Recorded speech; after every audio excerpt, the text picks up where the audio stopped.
priorities. Check, check.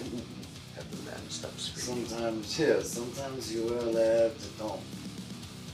Sometimes you wear heavy on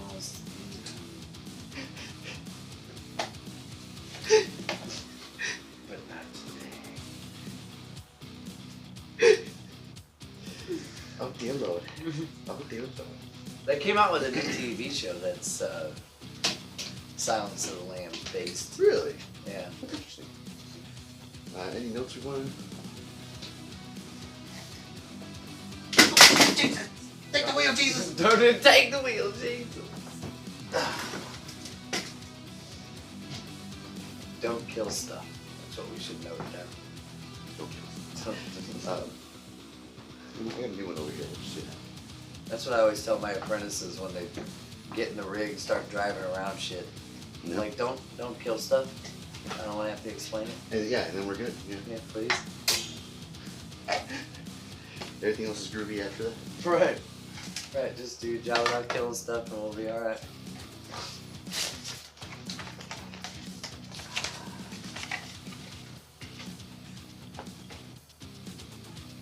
So we might end up having a guest. My lovely other half is going to be here at some point. Can you dig it? Oh, call her that. She's the same actor, you know what I mean? Oh, word.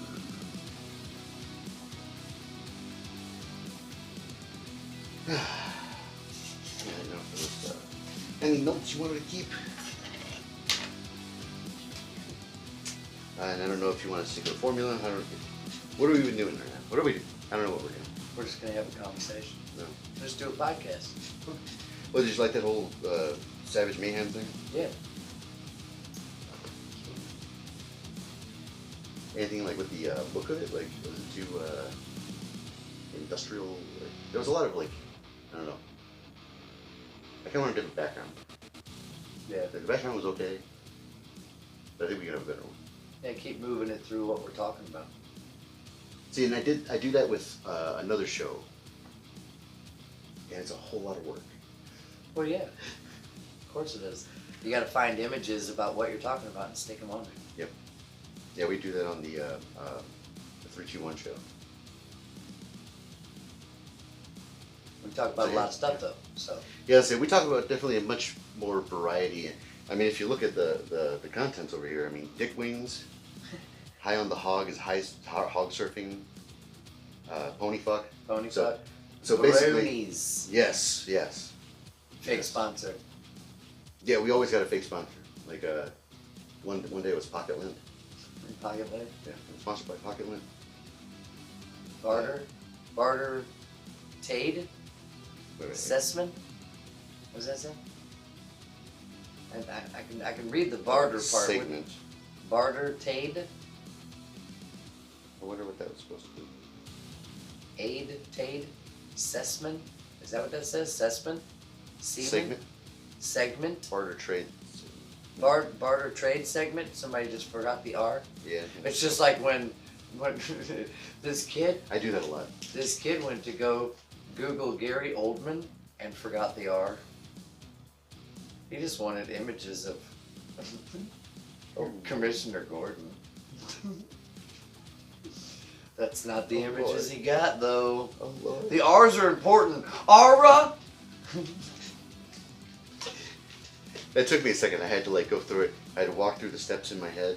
And you're like, oh, ooh, Yeah. oh god, oh god. Hope he had slow internet. Yeah, put it up on the board. Pull it up on the board. Yeah, no, so our buddy Mike is the official like.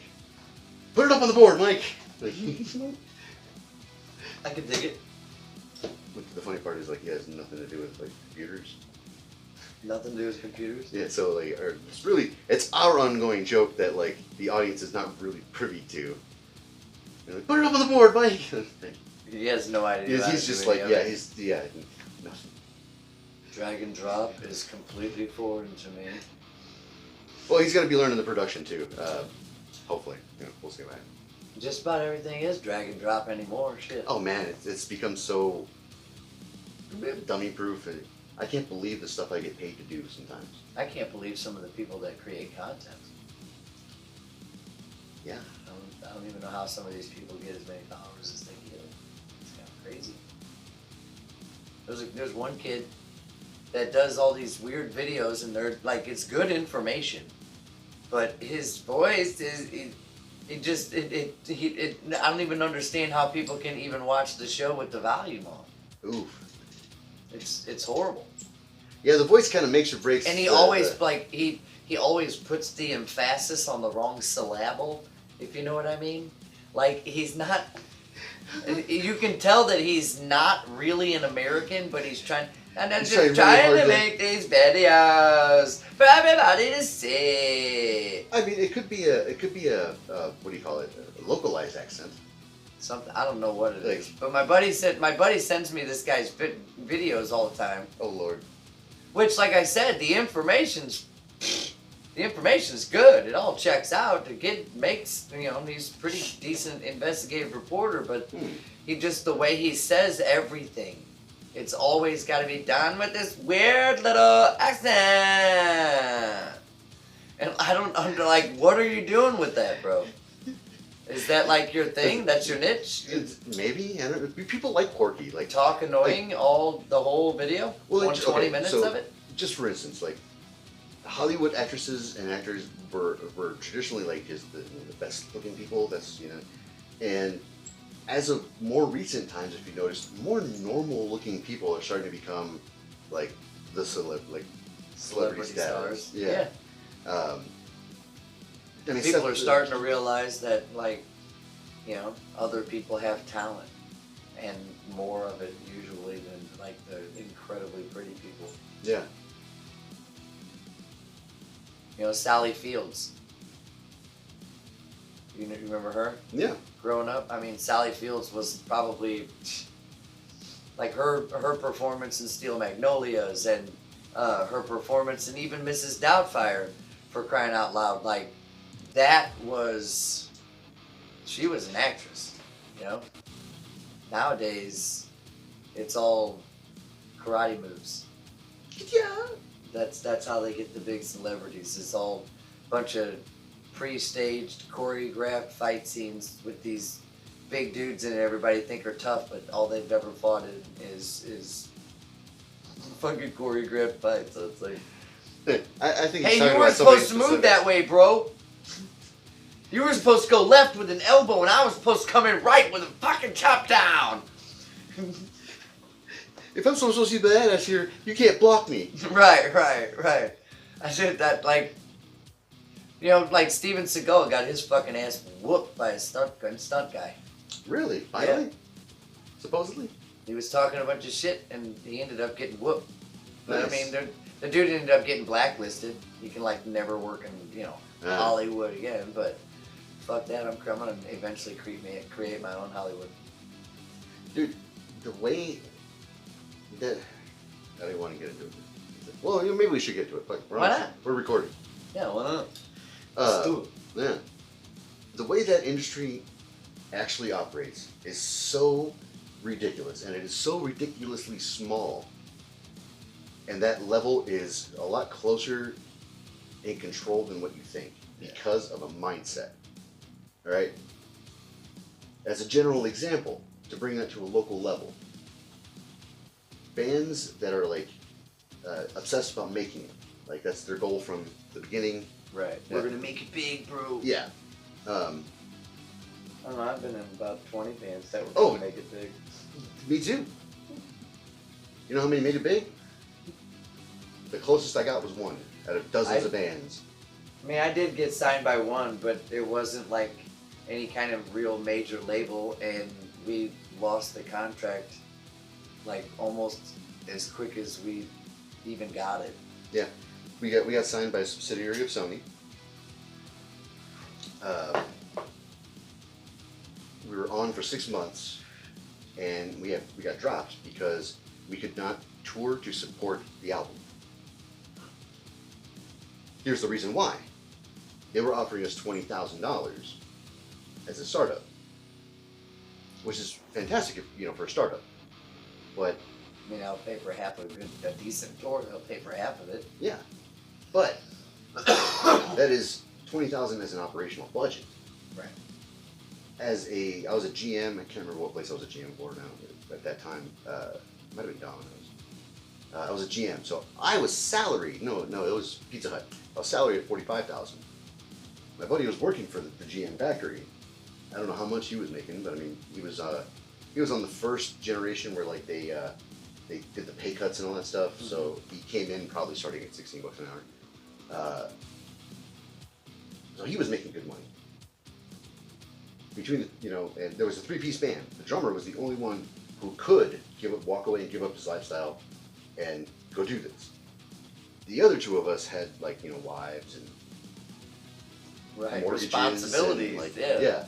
So when we told them hey, that's not enough money. Oh, we can't work with you. This is the management company, man. Right. We couldn't tour to support the album. 6 months came by, and the record company did not oblige to their half of the distribution either. We got dropped. Now, mind you, had I taken their original deal was to pay the entire production of the album, and then us reimburse them. And we were like, we kind of want to make money this album. Yeah, I mean, so, most people when they get signed don't make money in their first even 2 or sometimes even 3 albums. Yeah, that's pretty common. Well, was pretty common. Well, now with the way people can self-market. Yeah.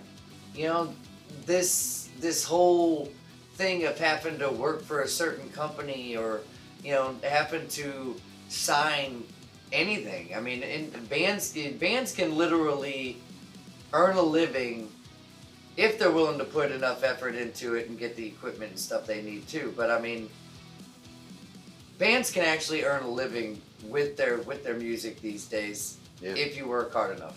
You really can. There's so many outlets, and there's gonna be even more. Having a way to get it out to people was the biggest before you entered the internet thing. So all you people that don't remember before the internet, right? All you had was CDs. Yeah, well, yeah, physical distribution. You had tapes, CDs. You had to go to the store to buy music. Right. There was a music store. And it was they were always the coolest fucking places. Oh yeah, man, yeah. That's where the best people hung out. Goodies. Yeah. Goody got it.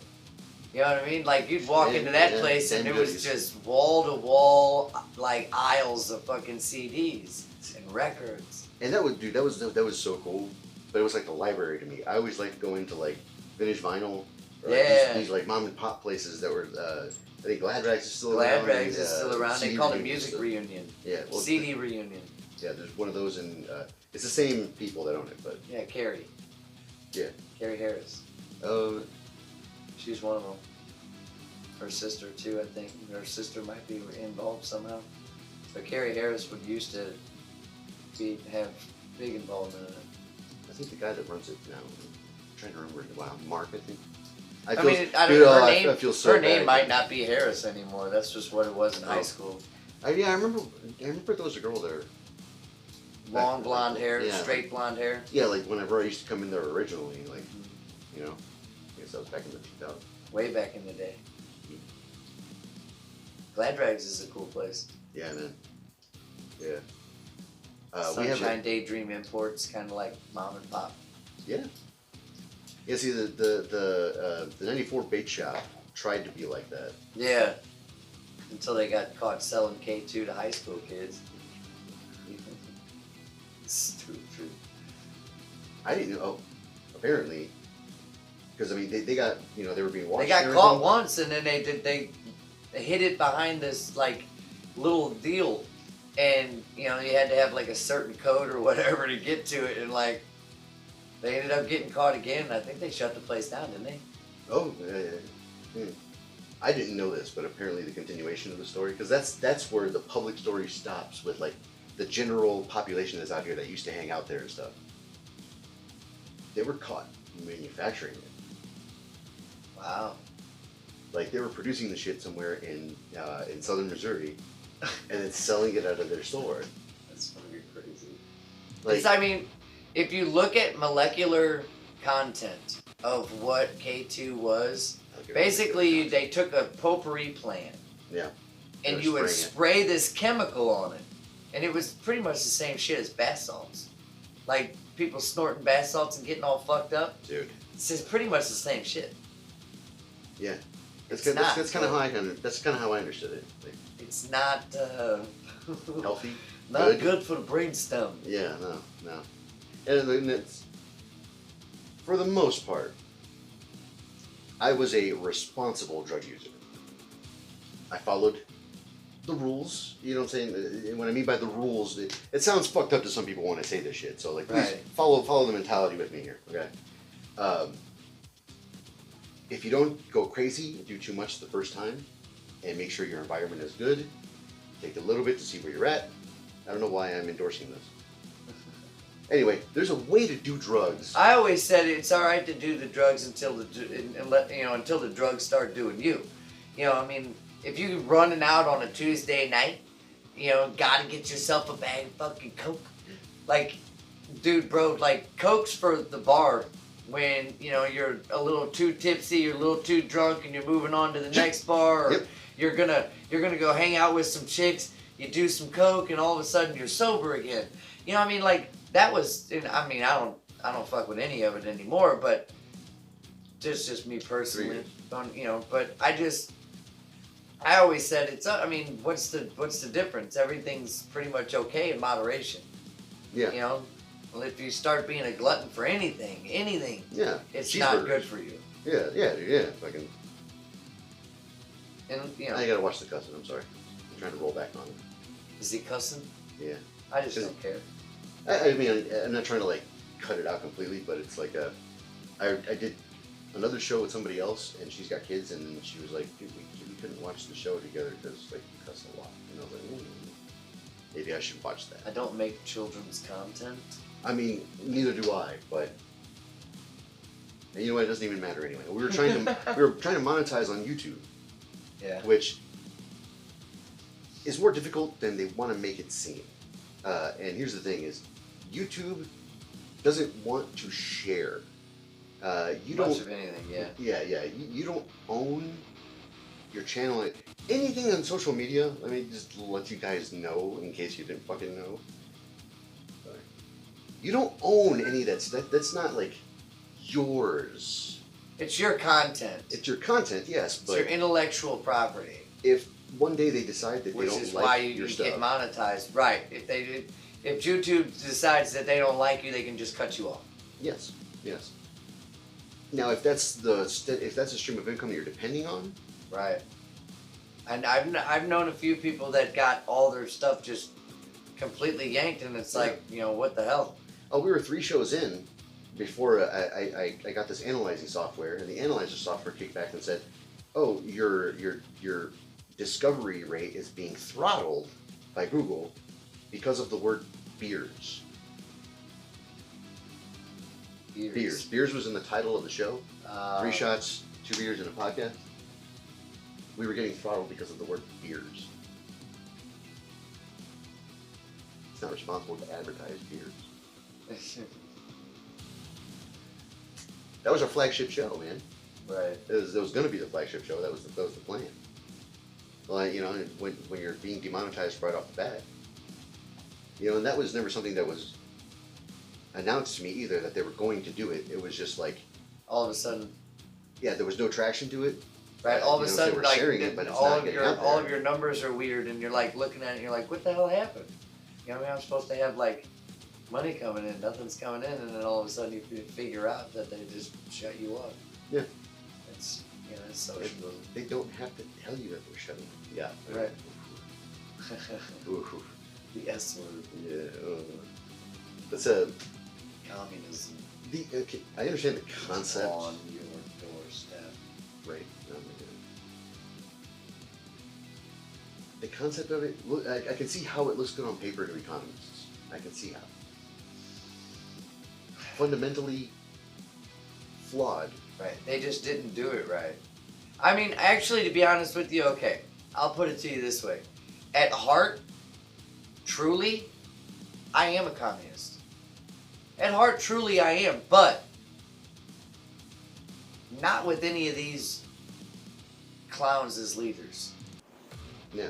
If it's done correctly, maybe, but you really honestly think any of these people are going to do it correctly? No, they're not going to. I believe that, if we do pay attention to the bottom, the lower class, they call it. If we do pay attention long enough, then there won't be one. You know what I mean? I do believe in that. I do believe that, monopoly. Well, see, here's the thing. I'm a capitalist at heart. I hate fucking monopoly. But I also believe in sharing a little bit more.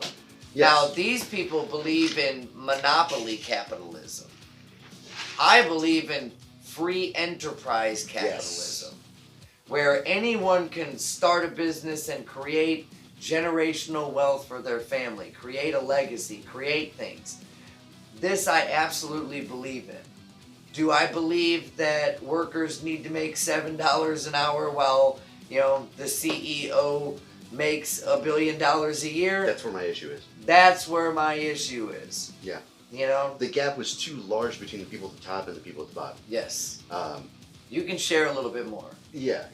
With Thought Industries, I plan on doing that. Like, absolutely. Good. Yeah. You have a moral sense to yourself. That's why I was going to ask you about, like, if you were planning on going public with it as far as shareholding. But to me, that's where we lose a lot of the integrity.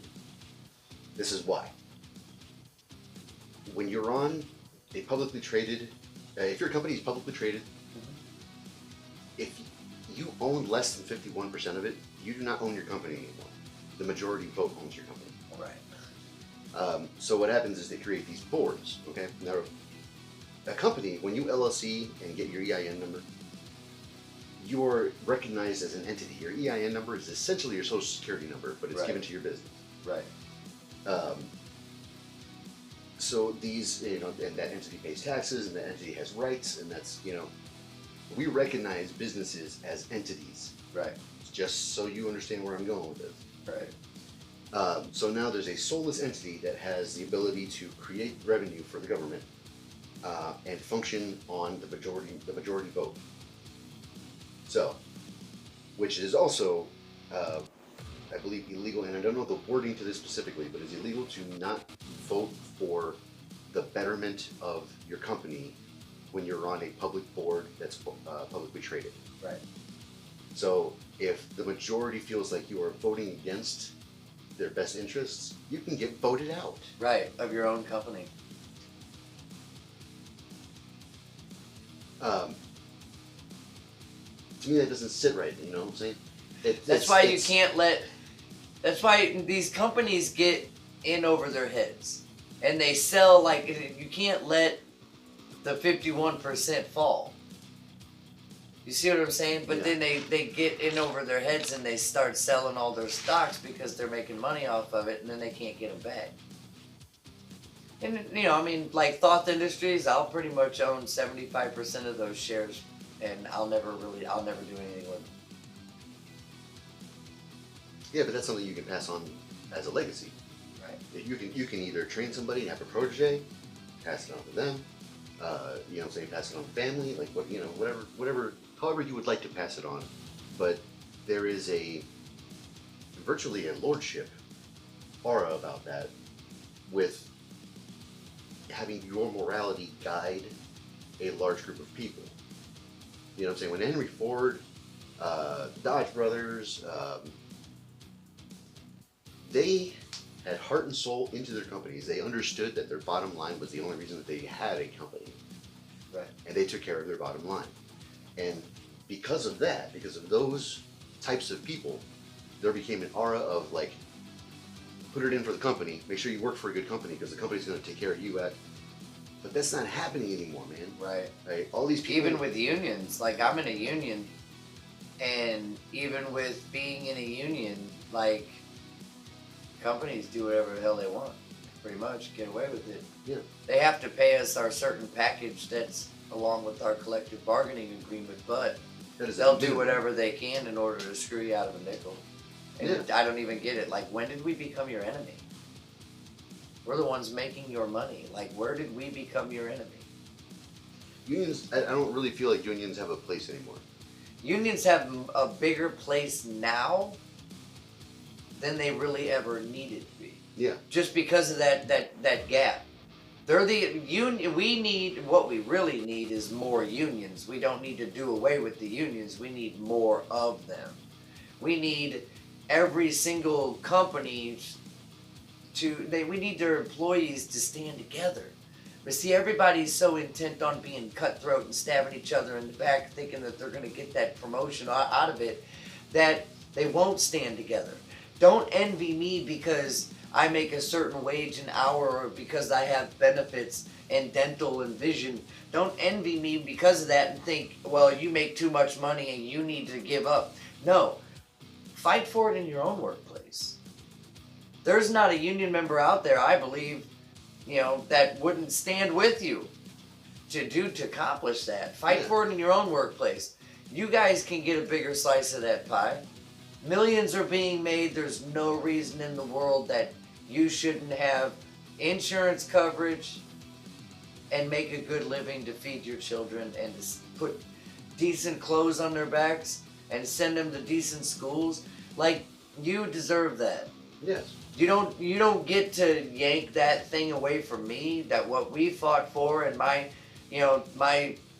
stepfather fought for and his stepfather fought for, which is kind of weird that it was passed down from stepson to stepson, but That's interesting. like, the trade went back all the way to its beginning with my family.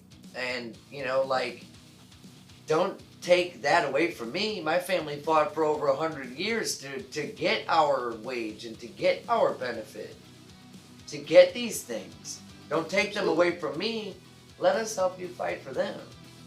Stand up for yourself. Don't get mad at other people just because they can stand up for themselves. Yeah. Unions are needed now more than anything because this corporatist elitist attitude is running more rampant now than it even was in the 80s. Hold on one sec. We're going to take a quick break. We're going to take a quick break and we'll be right back. Hold on, guys. Back in 2 and 2.